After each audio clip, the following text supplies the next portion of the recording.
WhatsApp everyone, कैसे हो। पता है भाइयों, मैं गंजा हो चुका हूँ। आय है, कितनी प्यारी हवा चल रही है यहाँ पे। धूप भी लग रही है पर हवा काफ़ी प्यारी है। और भाई एकदम टकला हो चुका हूँ मैं, और जो भाई हवा लग रही है एकदम टाट पे, ठंडी ठंडी, मज़ा आ रहा है। सो आज के हम बेसिकली वीडियो में डिस्कस करने जा रहे हैं फ्रेडरिक नीचे के बारे में। फ्रेडरिक नीचे की किताब जीनोलॉजी और मोरल्स के बारे में। काफ़ी इंटरेस्टिंग बुक है। सो आज हम इस किताब के बारे में डिस्कशन करने वाले हैं। सो जो किताब है बेसिकली ये 3 पार्ट्स में डिवाइडेड है। कितने पार्ट्स में? 3 पार्ट्स में। 3 पार्ट्स और कह सकते हो 3 एसेज में डिवाइडेड है। सो आज की हम वीडियो में इसका पहला ऐसे डिस्कस करेंगे, और जो अगले पार्ट्स आएंगे उसके अंदर अगला यानी दूसरा ऐसे, फिर तीसरा ऐसे में भी इसी तरीके से हम करने की कोशिश करेंगे। मे भी हो सकता है ज़्यादा वीडियोस लग जाए, मुझे नहीं मालूम इस समय। सो चलो स्टार्ट करते हैं। सो जिन लोगों को जीनोलॉजी का मतलब नहीं पता उन्हें बताता हूँ मैं। जीनोलॉजी का मतलब होता है ऑरिजिन, यानी किसी चीज़ की शुरुआत कैसे हुई थी, ठीक है। और जो इस टर्म है जीनोलॉजी और मोरल्स, इसका मतलब हुआ कि जो सही है हमने उसे सही कब से कहना शुरू किया, और जो गलत है हमने उसे गलत कब से कहना शुरू किया। This is the answer that Friedrich Nietzsche was searching for. So ऐसा नहीं था कि भाई फ्रेडरिक नीचे पहले फिलोसोफर थे और ना ही वो आखिरी। उनसे पहले भी भाई कई सारे लोगों ने इस सवाल का जवाब ढूंढने की कोशिश करी थी। सो इस किताब के अंदर बेसिकली 2 थ्योरीज़ के बारे में डिस्कशन है, उसके बारे में हम भी करते हैं। सो जो पहली थ्योरी आती है वो कुछ इस तरीके की है। An unegoistic act praised by others and with time we forget the origin. भाई साहब देखो भाई, तो तुमने भाई कोई निस्वार्थ भाव से किसी की मदद करी, उसने उस एक्ट की जिसने मतलब जिस इंसान की तुमने मदद करी थी उसने तुम्हें तारीफ़ करी तुम्हारी उस एक्ट की, और तभी से तुमने लगा अच्छा तारीफ़ मिल गई मुझे, ओ माय गॉड आज ही एक्ट अच्छा हो गया, ठीक है। मतलब इसका एग्जांपल लेके समझते हैं, थोड़ा अच्छे से समझ आएगा। सो समझ लो तुम हो भाई एक ऐसी दुनिया इमेजिन करो जहाँ पे किसी को कुछ मालूम ही नहीं है सही क्या है गलत क्या है। सब अपना दीवार इधर उधर मार रहे हैं भाई, जिसे जो मन में आ रहा है कर रहा है। एक आदमी था भाई, वो जो था अपना ऐसे सर जो था अपने उसमें मार रहा है जंगल में, पेड़ों के अंदर धड़ धड़ धड़, ठीक है। उसने देखा एक बुढ़िया रोड क्रॉस कर रही है, उससे सामान नहीं उठ रहा। भाई वो बंदा गया, उसने उस सामान को उठा दिया बुढ़िया की और रोड क्रॉस करवा दिया। बुढ़िया ने कहा शाबाश बेटा तूने बहुत अच्छा काम किया। बेटे को एकदम इधर धक्का लगा, अच्छा काम अच्छा काम अच्छा काम अच्छा काम, ठीक है। तो फिर उसके बाद वो जो आदमी था अपने घर गया, उसने अपने बाल बच्चों को बताया दूसरों की मदद करना अच्छा काम होता है, पर उसने ये नहीं बताया कि कहाँ से इस कंक्लूजन में मैं कैसे पहुँचा, और इसकी वजह से धीरे धीरे ओरिजिन जो था खो गया, और जो अच्छे काम थे अपने आप में ही अच्छे बन गए। तो ये थी कुछ पहली थ्योरी हमारी। दूसरी थ्योरी हर्बर्ट स्पेंसर ने दी, वन ऑफ द फिलोसफर्स। मैं उनके बारे में कुछ नहीं जानता, बट इस किताब में इनका डिस्कशन है। सो बेसिकली इनकी जो थ्योरी थी कुछ इस तरीके की थी।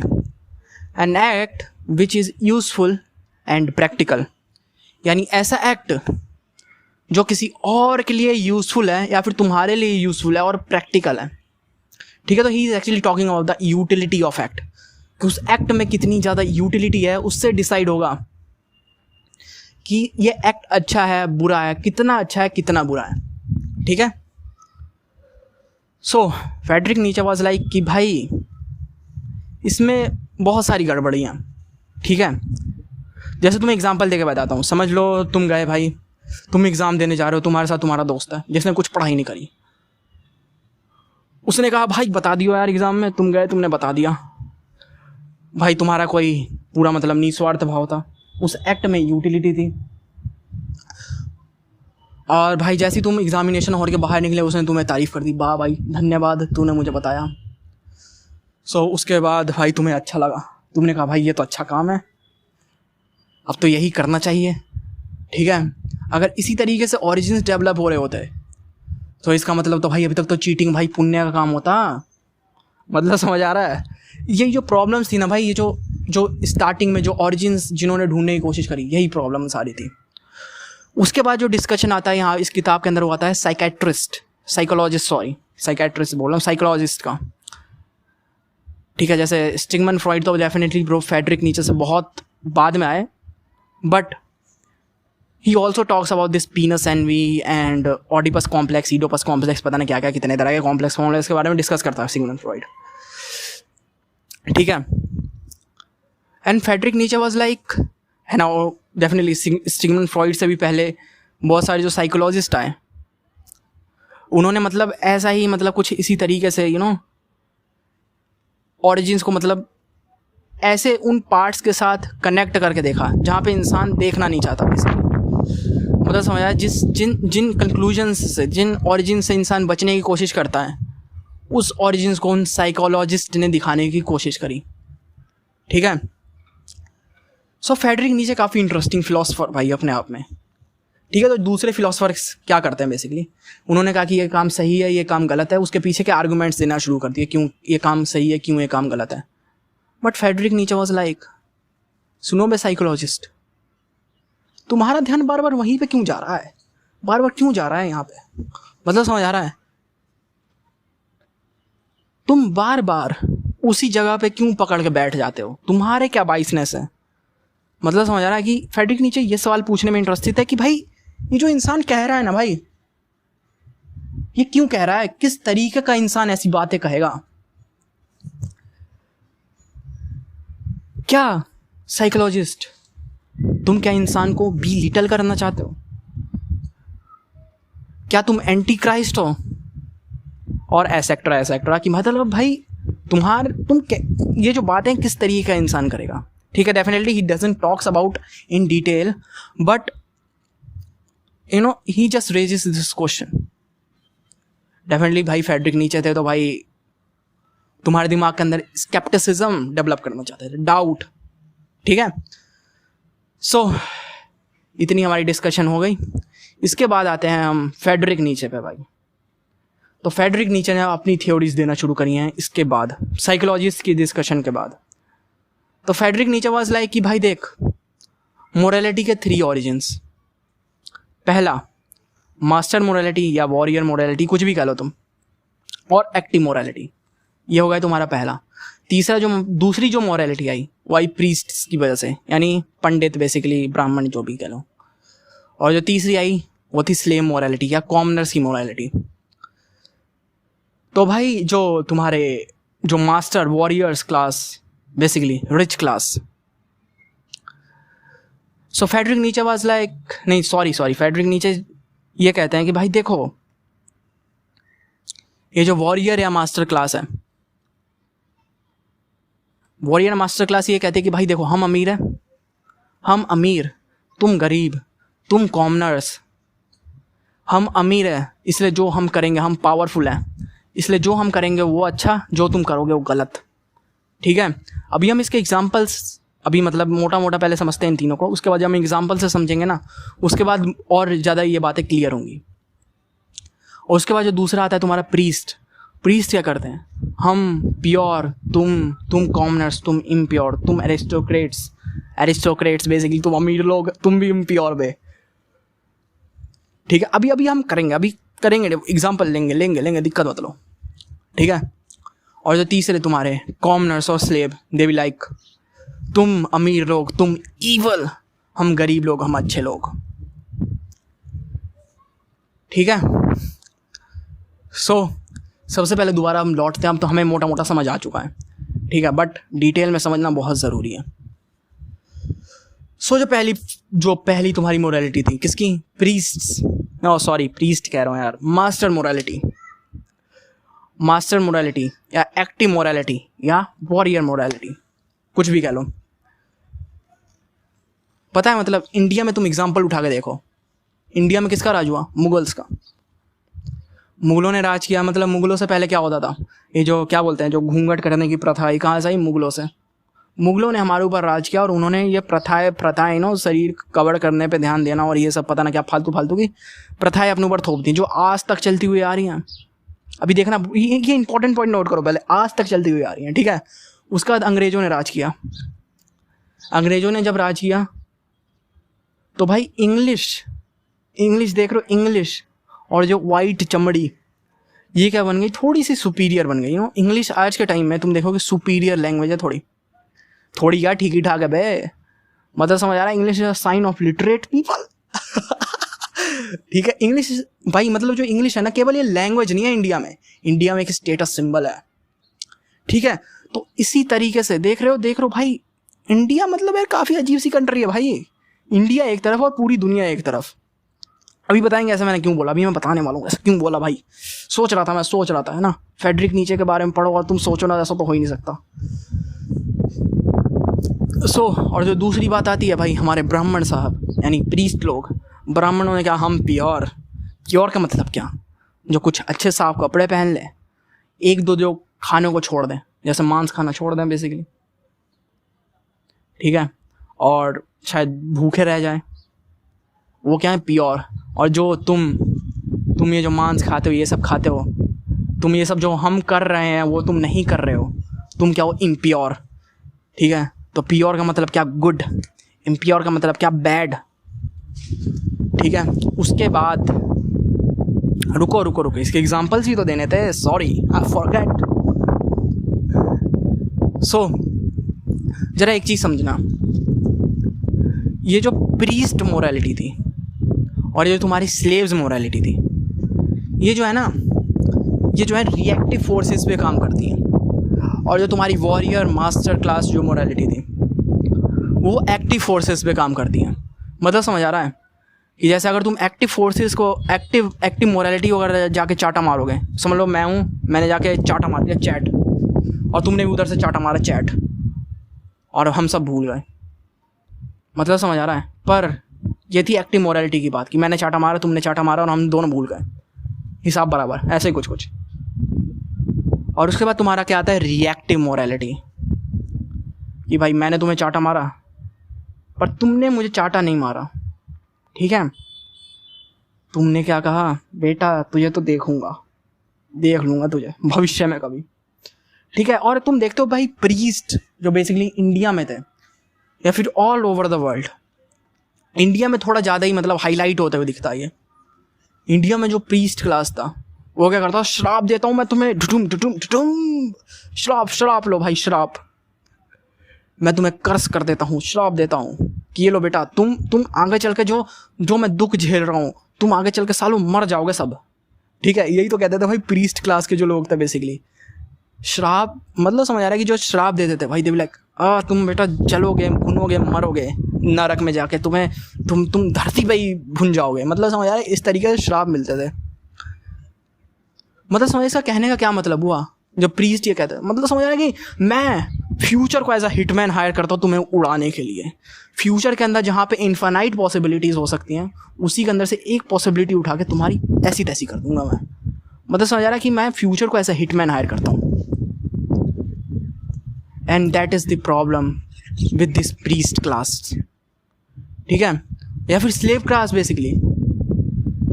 और जो ये रिएक्टिव फोर्सेस थी ना बेसिकली, इसका जो डायरेक्ट रिलेशन है वो किससे है, रिजेंटमेंट से, सॉरी रिजेंटमेंट।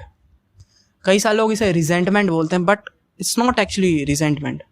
रिजेंटमेंट का मतलब हो गया केवल बिटरनेस, पर रिजेंटमेंट का क्या मतलब हुआ, रिजेंटमेंट का मतलब हुआ कि भाई बदला लेने की इच्छा तो हो ना, पर गांड में दम नहीं हो ना बदला लेने का। सिंपल मतलब समझ आ रहा है कि तुम चाहते हो तुम हर्ट करो, पर तुम्हारा दम ही नहीं है उसे हर्ट करने का।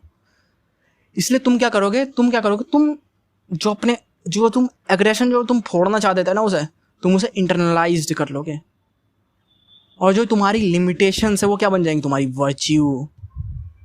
ठीक है, तुम अपनी जलन को, अपने गुस्से को प्यार में दिखाओगे। मतलब समझ आ रहा है, एक ही, अभी रुक जाओ, थोड़ा सा एग्जांपल देकर समझते हैं कि मैं क्या यहाँ पे क्या कहने की कोशिश कर रहा हूँ।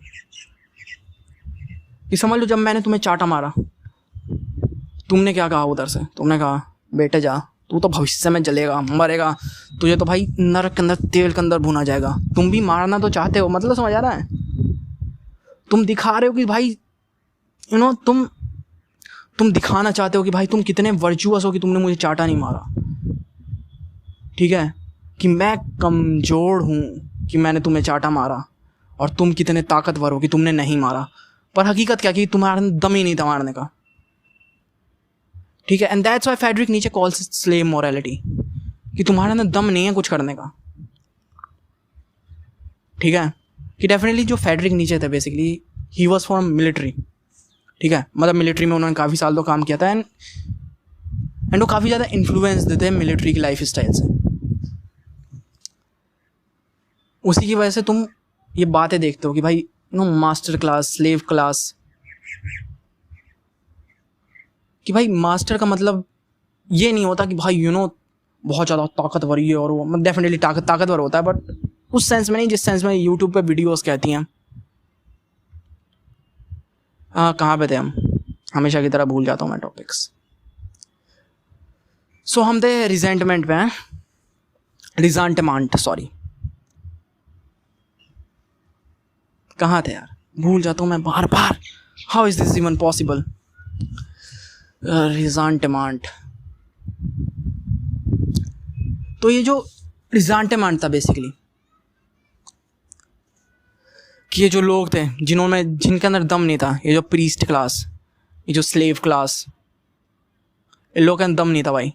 इन लोगों ने क्या किया, जो रिजेंटमेंट था, ठीक है, उसे क्या करा, मोरालिटी की टर्म्स में कहना शुरू कर दिया।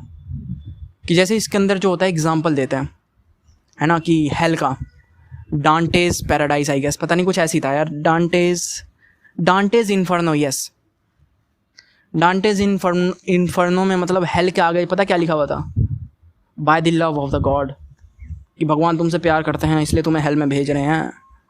मतलब समझ आ रहा है कि इस तरीके से कहना कि भाई, जैसे टीचर पहले नहीं कहते थे कि टीचर ने तुम्हें चाटा मार दिया, chat chat chat chat chat, तुम्हारे पापा ने तुम्हें कूट दिया, धड़ धड़ धड़, और उसके बाद कह रहे हैं तेरे से ज़्यादा दर्द मुझे हुआ। ये भी लाइक, हाँ पापा हुआ था, आपको ही ज़्यादा दर्द हुआ था, मुझे तो कुछ फ़र्क ही नहीं पड़ा, ओके। मतलब समझ आ रहा है कि ये जो बात थी कि भाई तुमने नफरत को लव की तरह प्रेजेंट करने की कोशिश करी, ठीक है।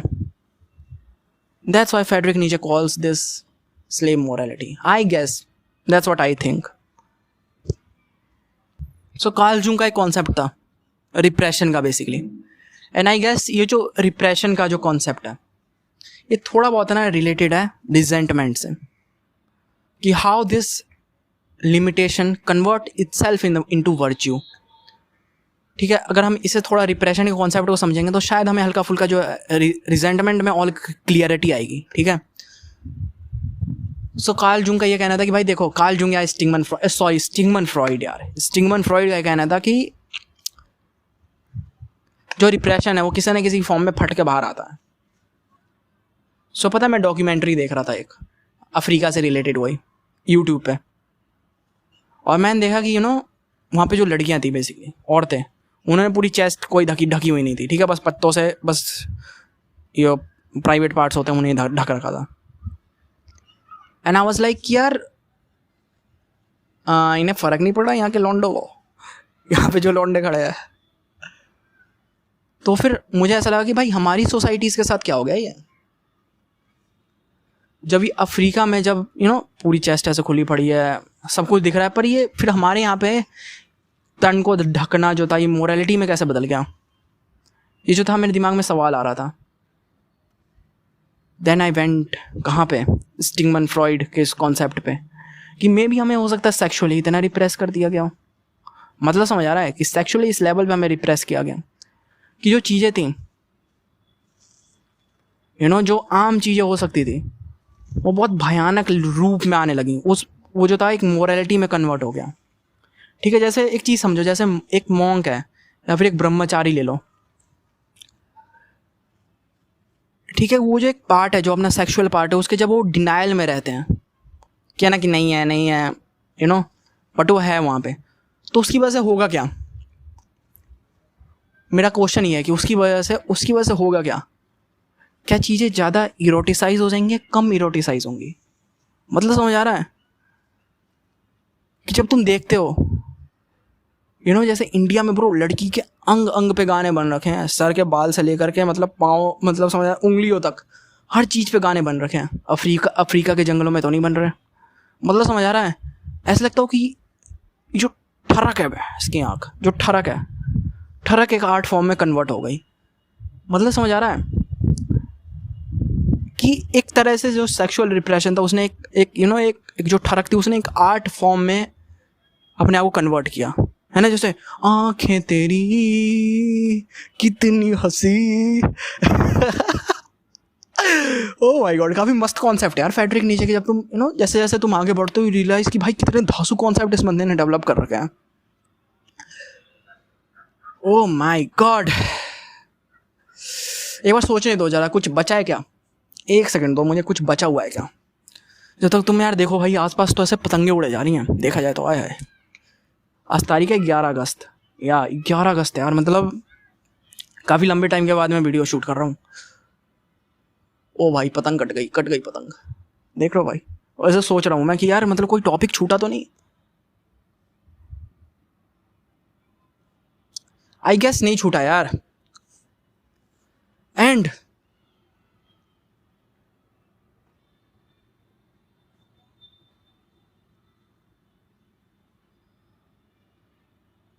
हाँ, एक दो बातें और थी, छोड़ो उन्हें। एक दो बातें और थी वैसे, चलो कोई नहीं, नेक्स्ट पार्ट में उन एक दो बातों को और कवर अप कर लेंगे, कोई बड़ी बात नहीं है। वैसे म्यूट भाई, पतंगें कितनी सारी उड़ रही हैं। 15 अगस्त आ रहा है यार, 15 अगस्त। ओह माय गॉड, चलो यार कोई नहीं, जो बातें रह गई हैं अब हम सेकंड वीडियो में देखेंगे, है ना। बिकॉज काफ़ी सारे कॉन्सेप्ट अभी भी रह रहे हैं, बैड कॉन्शियसनेस, बैड कॉन्शियस जो भी, फॉरगेटफुलनेस, और भी बहुत सारे, पनिशमेंट। मतलब समझ आया जीनोलॉजी और मोरल्स ना ब्रो, केवल मोरालिटी के बारे में बात नहीं करता जीनोलॉजी की। मतलब it's a collection of morality, मतलब it's a collection of genealogy of many things, ठीक है, नॉट जस्ट मोरालिटी। काफ़ी ब्यूटीफुली रिटन बुक है वैसे। अभी आई गेस मैं तो बस सेकंड ऐसे तक कंप्लीट किया है, एंड थोड़ा समय लगेगा बट देखते हैं जब तक क्या। चलो वीडियो अच्छी लगी हो लाइक करो और चैनल को सब्सक्राइब करो। देखते हैं भाई, देखते हैं। चलो सायोनारा, मिलते हैं दोबारा कभी।